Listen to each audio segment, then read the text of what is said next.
Diante do ministro do Supremo Tribunal Federal, Luiz Fux, o presidente Jair Bolsonaro voltou a criticar a segurança eleitoral e deu uma mensagem direta sobre as Forças Armadas para as Cortes Superiores e para todos os brasileiros em evento de comemoração do Dia do Exército. Ao iniciar, o chefe do Executivo falou sobre a necessidade da transparência do sistema eleitoral, não só para a escolha de presidentes, mas de deputados e senadores.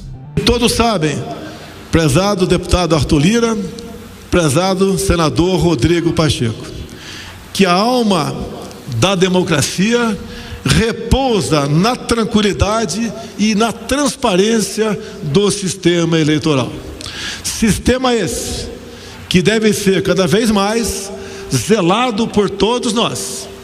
E quem dá o norte para nós são as urnas, que ali fazem surgir não só o presidente da República, bem como a composição do nosso parlamento brasileiro. Não podemos jamais ter uma eleições no Brasil que sobre ela paire o manto da suspeição. E esse compromisso é de todos nós, presidente dos poderes, comandantes de força, aqui, obviamente, direcionado ao trabalho do senhor ministro da Defesa. Todos nós somos importantes, todos nós somos agentes desse processo. E eu tenho certeza que as eleições do corrente ano seguirão o seu ritmo normal. Bolsonaro também falou sobre o papel das Forças Armadas no Brasil, deixando claro como agem. As Forças Armadas não dão recado, elas estão presentes.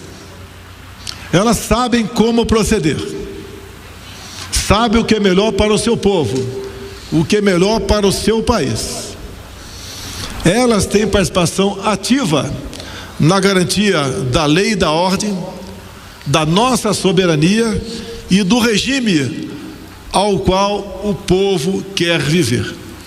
E nós sabemos que esse regime, acima de tudo, está a nossa liberdade, porque todos sabem que um homem ou uma mulher sem liberdade não vive.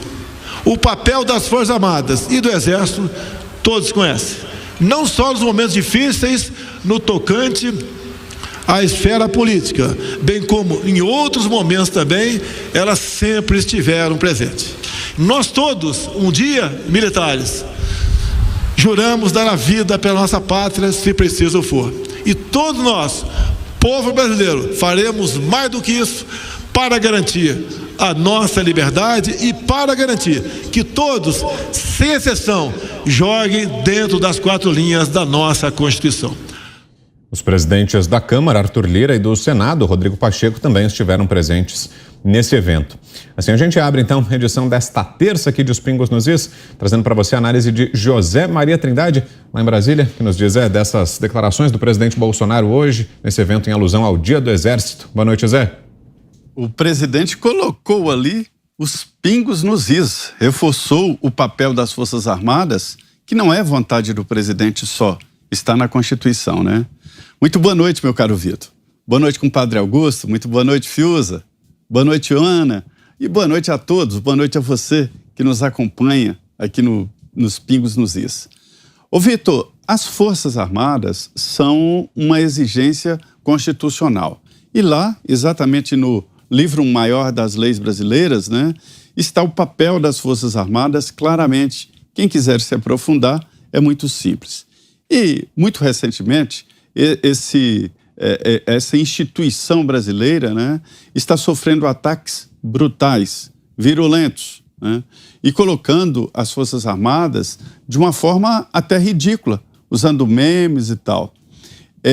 Em guerrilha, em guerra, esta é uma tática de baixar o moral da tropa, e foi assim que o Brasil, durante a Segunda Guerra, foi recebido, com panfletos, dizendo que estávamos de muletas, que éramos cobra, que não sabíamos lutar, e demos um sinal claro de que o Exército brasileiro, a aeronáutica brasileira, né, e eles até colocaram a cobra vai fumar, e fumou, né, e resistiu a tudo. Então isso é uma tática contra as Forças Armadas. O presidente Jair Bolsonaro falou ali no momento em que os presidentes dos poderes estavam presentes. Isso já é um sinal claro. Em anos anteriores, esses senhores não iam numa celebração assim num quartel militar. E agora eles vão porque entendem exatamente a mensagem do presidente Jair Bolsonaro, ou seja, valorizam. Mas estão acontecendo reuniões ali unilaterais entre presidentes da Câmara, presidente do TSE, exatamente discutindo momentos políticos e discutindo exatamente sobre as eleições. A história que o presidente conta é importante demais. Uma eleição, ela tem que convencer, primeiro o eleitor, senão o eleitor não vai votar. Primeiro o eleitor, mas também tem que convencer o derrotado e também o vitorioso. É assim que se faz uma eleição. Se não convencer, não adianta. Eu, particularmente, entendo que é possível, tecnicamente, fazer, sim, uma eleição através de urnas eletrônicas e vou além. Acho que devíamos dar um passo à frente e votar através do celular. Nós já fazemos transferências de altas somas através do celular, com identificação biométrica, facial, é possível. Mas tem um grande porém. O povo não acredita. Se o povo não acredita, é porque não pode ser implementado. É o grande exemplo que vem da Alemanha, que admite, sim, admite a seriedade e a possibilidade de se fazer um voto através de urnas. Mas que o povo não vai acreditar, o povo quer ali a prova viva, né? Como dizem alguns ali, o que é o signo e o significante. Então é assim, tem que ser através de algo que todos confiem. É assim que tem que ser a eleição. E o curioso é que o presidente Jair Bolsonaro, que é acusado ali por alguns de ser o ditador, de ser o que prega contra a democracia, fala claramente que dá a vida pela democracia e pela liberdade. Então é um discurso muito bom para marcar uma posição importante, primeiro em defesa das Forças Armadas, mas por aí defendendo a democracia e a liberdade, viu, Vitor? Que é o bem maior, depois, evidentemente, do direito à vida. Para você, Guilherme Fiuza. Boa noite, Fiuza. Boa noite, Vitor Brown, Zé Maria Trindade, Ana Paula Henkel, mestre Augusto Nunes. Boa noite a todos. O presidente falou nas Forças Armadas como aquelas que vão guarnecer a liberdade. Quem é que está atacando a liberdade, especificamente no processo eleitoral? É uma conjunção entre o poder legislativo, o Congresso Nacional, e o Supremo Tribunal Federal. É mesmo? Será? Onde é que está isso? Eles vão se fazer de desentendidos, né? Vão dizer, não, nós somos os guardiões da liberdade, nós somos do bem, não é isso que hoje em dia se fala lá na Suprema Corte? Nós somos do bem, quem é do bem sabe quem é do bem, eles são do mal, etc, etc. Porém, o probleminha é que a população, a sociedade brasileira já entendeu onde é que está a caçada à liberdade, entre outros instrumentos, neste famigerado projeto de lei das fake news, que é a lei da mordaça, que vai dar a um juiz e ao juiz supremo, evidentemente, a condição de julgar de acordo com a sua vontade, né, pelo nível de subjetividade que existe nessa matéria. Ele considera que você disse alguma coisa que é fake news e você vai ter que calar sua boca. Então é um projeto terrível, um projeto, a pior medida, a medida mais autoritária e antidemocrática da história contemporânea brasileira, que quase passou urgência, e o Arthur Lira, que estava nessa cerimônia, diz que vai insistir. Então, a sociedade brasileira já entendeu que existe hoje, entre o Senado, a Câmara e o Supremo, uma ação contra a liberdade. Aí você vai dizer, não, mas será que eles têm um plano? Eu não sei o que eles têm, eu sei o que eu vejo. Eles estão juntos num projeto que caça a liberdade no processo eleitoral, liberdade de expressão. Mas, infelizmente, não é só isso. A outra liberdade, que também foi referida pelo presidente, que é a democracia estar afirmada por um processo eleitoral seguro, também está ameaçada. Porque esta segurança foi questionada a vulnerabilidade foi demonstrada, a violação do sistema foi demonstrada e o TSE continua querendo agir às escondidas, colocando sigilo sobre estas medidas que estão lá sendo discutidas por essa comissão de transparência, né? Então, é claro, não tenham dúvidas, isso é uma nuvem de incerteza sobre a liberdade, né? Sobre a eleição livre e segura. Então, Vitor, essa bola, né, para que este aceno, olha, as Forças Armadas guarnecem a liberdade, para que elas, né, para que não se dê aquele cenário que ninguém quer, né, que é você dizer, olha, as instituições pararam de funcionar. O árbitro da eleição, um deles, né, estava em Boston, dizendo que um dos participantes, no caso o presidente, é o inimigo. Depois ele negou que fosse aquilo, mas era. O que torna, evidentemente, pior ainda o caso, porque ele faz aquela alegação, no caso do ministro Luiz Roberto Barroso, e depois nega, como eles sempre fazem. O TSE curte postagem aí contra Bolsonaro, depois eles negam, mas todo mundo viu. Isso é um processo tranquilo, harmonioso, confiável? Isso não é. Então, eles estavam lá num evento né, cujo anfitrião é um bilionário que disse que em 2023 o Brasil vai ter outro presidente. Estavam lá, depois dessas outras todas as questões que eu falei, trazendo mais esse dado de insegurança, dizendo que o inimigo é o presidente, porque a deputada Tabata Amaral perguntou como é que a gente faz para que o Bolsonaro não ganhe, uma coisa assim, né, para tirar o presidente de lá, etc. E tal. E o ministro respondeu numa boa.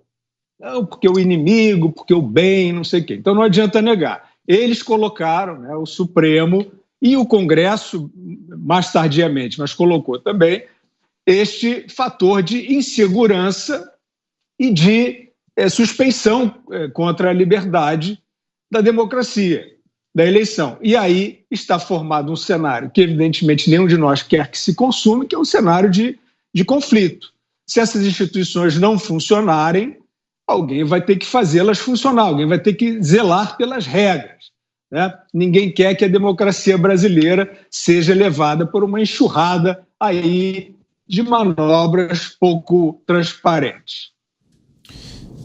Análise agora da Ana Paula Henkel. Boa tarde, Ana. Boa noite, Vitor. Boa noite, Zé, Fiuza, mestre Augusto Nunes, e boa noite à nossa audiência maravilhosa. Vitor, o presidente ele não fala apenas como uma opinião pessoal, né? O presidente representa milhões de pessoas que pensam como ele.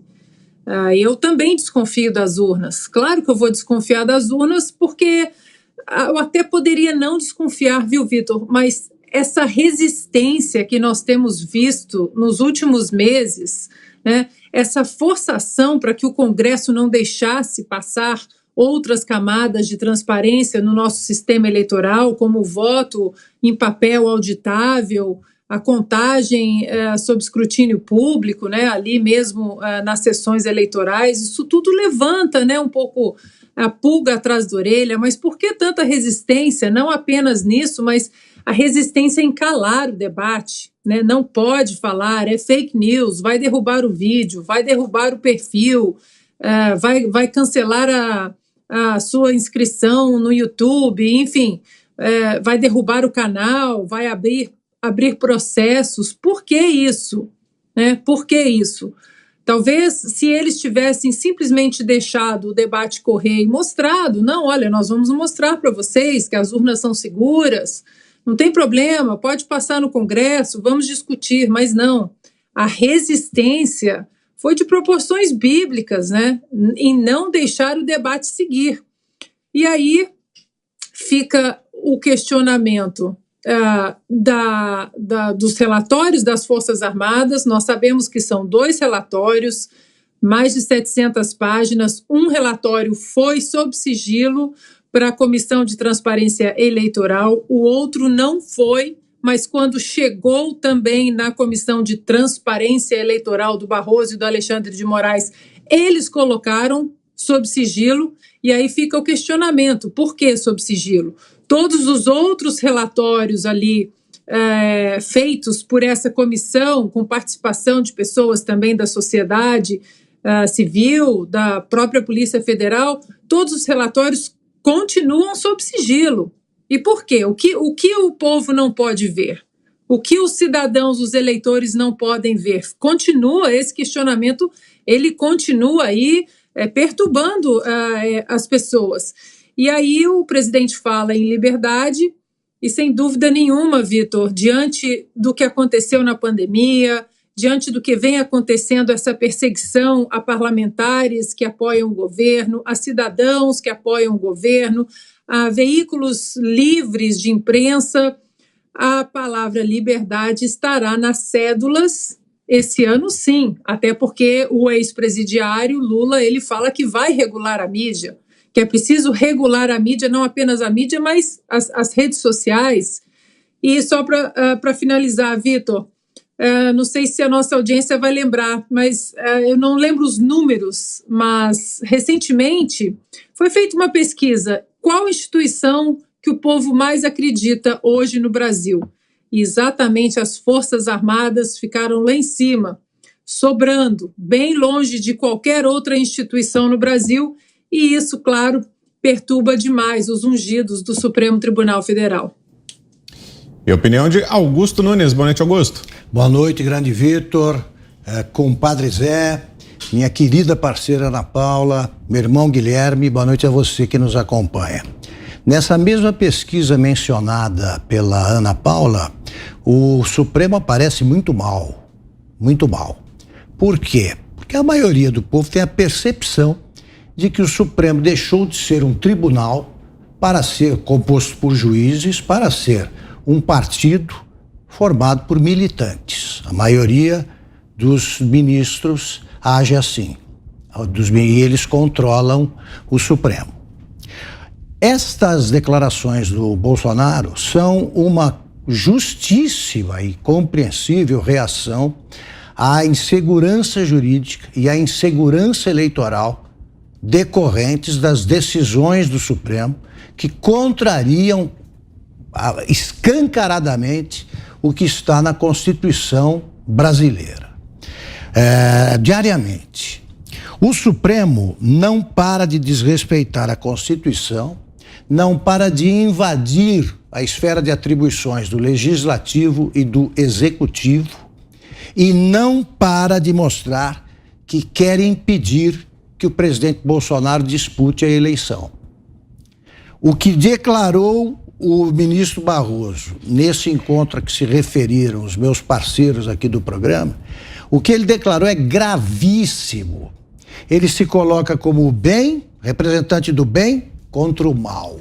O mal é o Bolsonaro. De quem que ele estava falando? Do demônio? Era algum... Ele estava, por acaso, pronunciando algum sermão, né? Ele agora é líder religioso. O líder dele é o João de Deus. Tem o nome de Deus no nome, mas é uma blasfêmia. Pois bem, se ele acha que está certo, que ele representa um poder que empurra o Brasil para o bom caminho, ele sabe, portanto, por consequência, ele sabe quem deve ser presidente e quem não deve. No momento em que se diz uma coisa dessas, o ministro do Supremo, o Supremo precisa ser enquadrado pela Constituição. Pela Constituição. Ele não pode tudo, não. Pode muito, mas não pode tudo, repito. E nós vamos ver esta semana, vamos assistir amanhã, né, Vitor? Julgamento do deputado Daniel Silveira, nós teremos a comprovação do que pensa, do que o Supremo pretende. Se ele condenar ilegalmente o deputado Daniel Silveira, o Supremo condenar, se ele respaldar as decisões inconstitucionais do Alexandre de Moraes, então vai estar vigorando mesmo aquele negócio de um por todos e todos por um, né? Como disse numa frase extremamente infeliz, uma declaração infeliz, o presidente Luiz Fux. É hora de mostrar se o Supremo terá de mostrar se está defendendo a Constituição ou afrontando a Constituição. Se o deputado Daniel Silveira for condenado, o condenado real será o Supremo Tribunal Federal. E a Constituição tem soluções para isso também, porque nenhum poder pode se sobrepor aos outros sem afrontar, repito, a Constituição brasileira.